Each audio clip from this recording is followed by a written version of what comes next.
Hello, my name is James Heimlich, and I'm a historian with Orbis Environmental Consulting.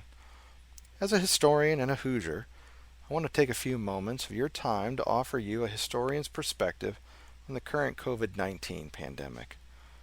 Hoosiers have been hunkering down for over a month now, and we are starting to ease back into a new normal. It's hard to imagine what our new normal may be, but we can be certain that things will be different after this event has passed.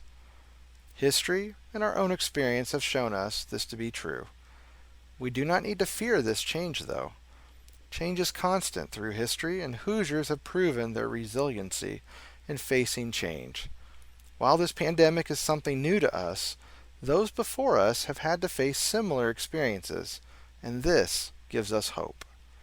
From the days of taming the wilderness of Indiana and clearing the first fields, our pioneer spirit of overcoming hardship still permeates our Hoosier character.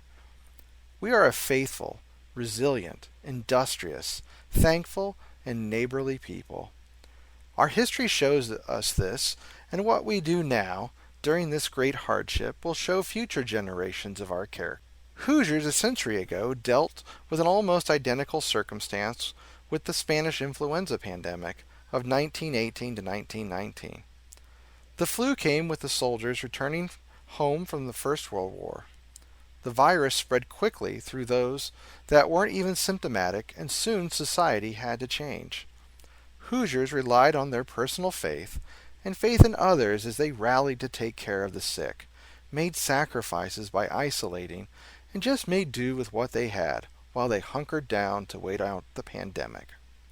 In time, the resilience and sacrifices paid off, and they began their new normal.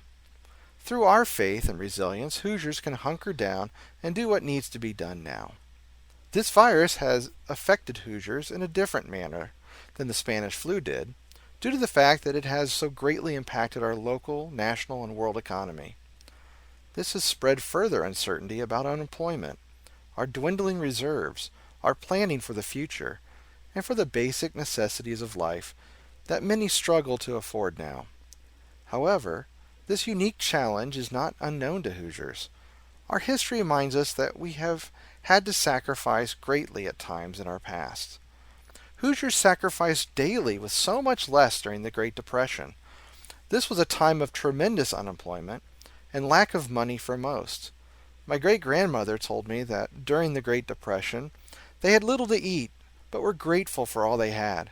She recalled making lard, that is, pig fat, sandwiches, which she said didn't taste half bad. Hoosiers are a thankful people who can make the best out of a bad situation. During the Second World War, Hoosiers used ration coupons and gave up much for the greater good of our state and nation. They were called to ration basic needs like gasoline, food, and clothing.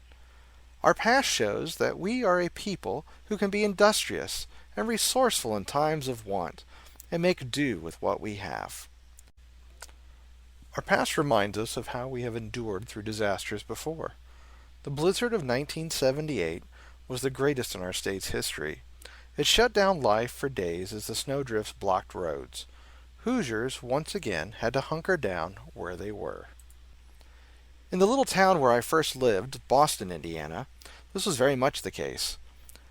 This is a town defined by a blinking light at a crossroads with a town populated of about 200 people. During the blizzard, some men of the town called and went door to door to get everyone's grocery needs, then drove snowmobiles to the larger city of Richmond to get groceries and supplies for the whole town of Boston. Stories like this remind us that Hoosiers are neighborly and do all they can to help each other out. Our history reminds us of how we have gotten through hardships, but what about going forward? We Hoosiers are not unfamiliar with having to recover from disasters and sometimes starting over again. We've been resilient in overcoming natural disasters like tornadoes or floods and have had to rebuild communities. We have overcome man-made tragedies like the Indiana State Fairgrounds Coliseum gas explosion of 1963 or the Richmond, Indiana downtown explosion of 1968. Through each disaster, though, the Hoosier character is shown through, and we move forward, sometimes rebuilding, sometimes adjusting to a new norm. The COVID-19 pandemic will one day be a part of our collective Hoosier history. We too will hunker down and get through it. Through our faith and resilience, through our industrious nature, we will overcome this challenge. Hoosiers in the centuries to come will look back at this and see that we found ways to be thankful, to make do with what we had. They will hear stories of how we were neighborly to one another, as we helped each other out in our hardships. As my great-grandfather would say, if I had my druthers, we wouldn't be going through this pandemic right now. We find ourselves here, though, and we are thankful for the examples in our past that teach us how we can endure through this. Showing our Hoosier character now, when it is the hardest to do, is how we will inspire future generations to do the same. When the next hardship, disaster, war, or pandemic occurs again.